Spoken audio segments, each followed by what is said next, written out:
Good morning. Welcome to my channel. तुमच्या सगळ्यांचं माझ्या चॅनलवरती स्वागत आहे. एवढ्या अंधाराचं मी चालली आहे गावाला. अचानक तर नाही, पण शनिवार रविवार सुट्टी आल्यामुळे गावाला जायचा अचानक प्लॅन ठरला. गावाला गेल्यानंतर जास्त काही शूट करता नाही आला, पण मोजकाच असं शूट केलं आहे मी. गावाला गेल्यावरती आम्ही चाललो होतो देवदर्शनाला. गावातल्या सगळ्या देवांची दर्शनं घ्यायची होती, पाया पडायच्या होत्या. कारण की आषाढ महिन्यात देवाच्या दर्शन घेता नाही आलं. आजारी असल्यामुळे, तब्येत खराब असल्यामुळे मला काही मग तेव्हा पाया पडता नाही आलं. म्हणून मग आता सगळ्या देवांच्या पाया पडून घेतोय. वेळ पण आहे आणि सुट्टी पण असल्यामुळं आता देवदर्शनासाठी आलेलो आहोत.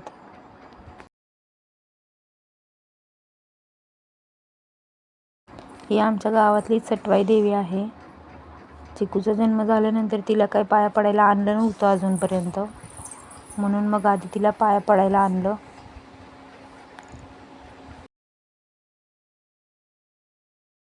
इथं देवीचं दर्शन घेतलं, अगरबत्ती लावली, निवद ठेवले आणि मग शेवटी नारळ पण ओवाळून फोडून घेतला आणि मग निघालो पुढच्या देवाच्या दर्शनासाठी.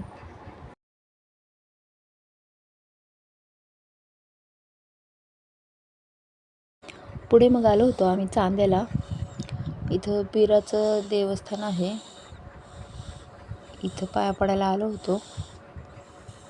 इथं मंदिराभोवती अशी भरपूर झाडं होती आणि आता नवीनच गार्डन केल्यासारखं केलं, सगळीकडे झाडं केली आहेत.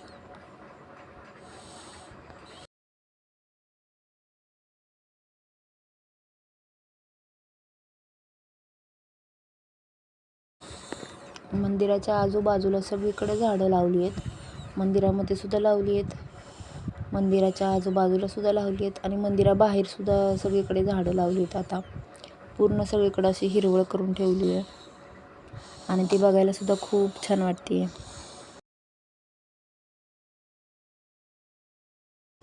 इथं देवाला मलिदा ठेवला, अगरबत्ती ओवाळली आणि नारळ फोडून मग पुढे निघालो. इथल्या देवाला फक्त मलिदा ठेवायला लागतो, दुसरं कोणतं काहीच ठेवत नाहीत.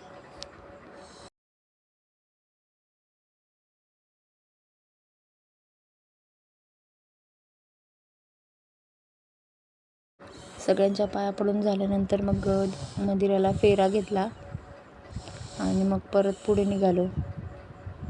मंदिराच्या आतमध्ये सुद्धा अशा प्रकारे झाडं लावली आहेत, बघायला पण छान वाटतात ही झाडं. आणि ही झाडं बऱ्याच वर्षापासून आहेत आणि मंदिरामध्ये सुद्धा खूप स्वच्छता आहे, कुठेही घाण नाही, काय नाही.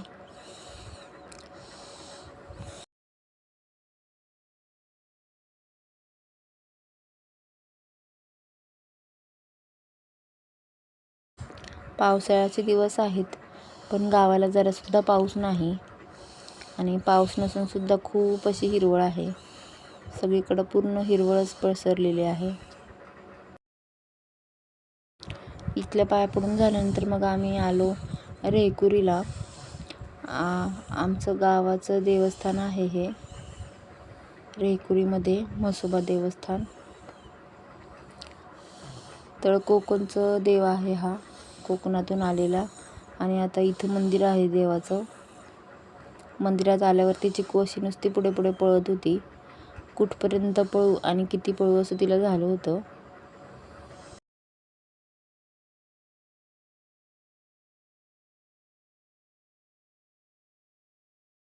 मंदिर काही उघडं नव्हतं, लॉक केलेलं होतं, म्हणून बघ आम्हाला बाहेरूनच दर्शन घ्यावं लागलं.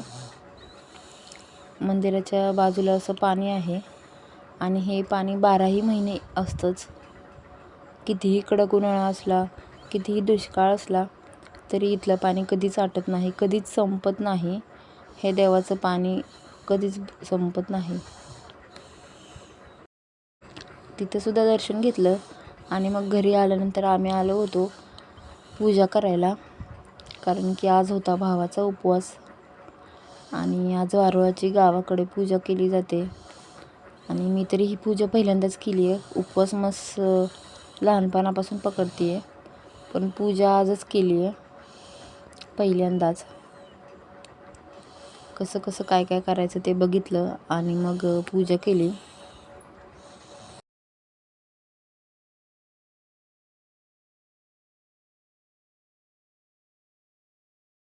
आधी ह्या दोघींनी पूजा करून घेतली, ह्यांचं मी बघितलं आणि मग ह्या दोघींच्या नंतर मग मी पूजा केली. कारण पूजा कशी करायची, काय करायचं काहीच माहिती नव्हतं. पूजेसाठी काय काय घ्यायचं ते सगळं आत्याने घेतलं आणि त्यांचं बघूनच मग आम्ही दोघींनी केली पूजा.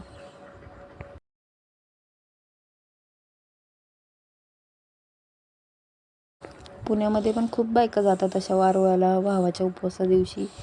काही ठिकाणी नागपंचमीच्या दिवशी जातात, काही ठिकाणी भावाच्या उपवासा दिवशी जातात.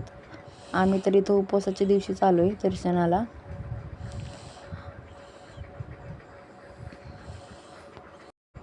पण पुण्यामध्ये शक्यतो भावाच्या उपवासाच्या दिवशीच खूप बायका चालल्या होत्या.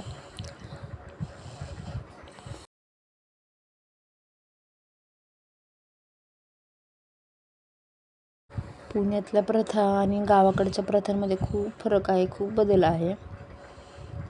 आणि गावाकडे दरवेळी असं नवनवीन काहीतरी बघायला मिळतं, आपल्या इकडं असं काही मिळत नाही.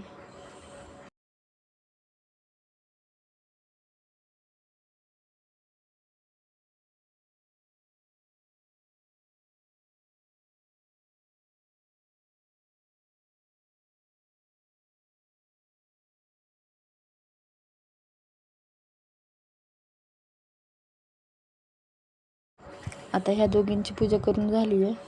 आता थोडी पूजा मी पण केली, जसं जसं सांगितलं तसं तसं सगळं मी पण करून घेतलं.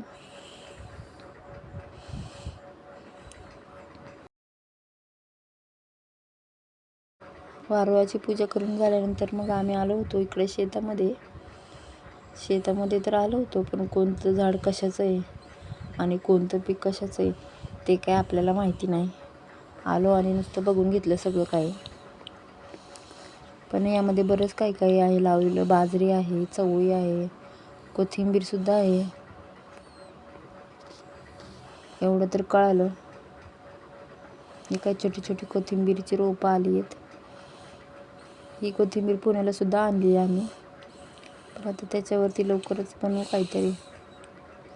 मस्तपैकी शेताचा फेरफटका मारला, सगळं काही बघून घेतलं. कारण पाऊस नव्हता, पाऊस नसल्यामुळे सगळं काही बघायला भेटलं मस्त.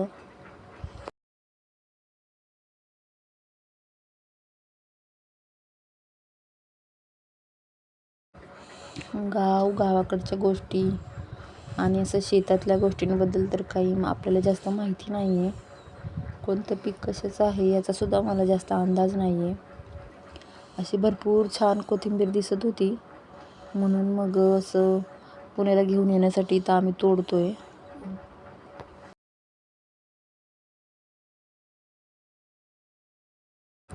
खूप छान अशी हिरवीगार कोथिंबीर आलेली आणि ह्या दोघी मिळून असं पुण्याला आणण्यासाठी कोथिंबीर तोडतायत. कारण इकडं अशी हिरवीगार कोथिंबीर बघायला मिळत नाही आणि भेटत तर नाहीच नाही.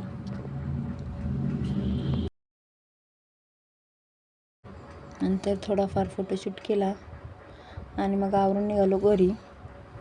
चिकूलासुद्धा असं शेतात फिरायला खूप आनंद होत होता, पण घरी जायला लेट झालं होतं. असो, आजच्यासाठी एवढंच. Bye bye.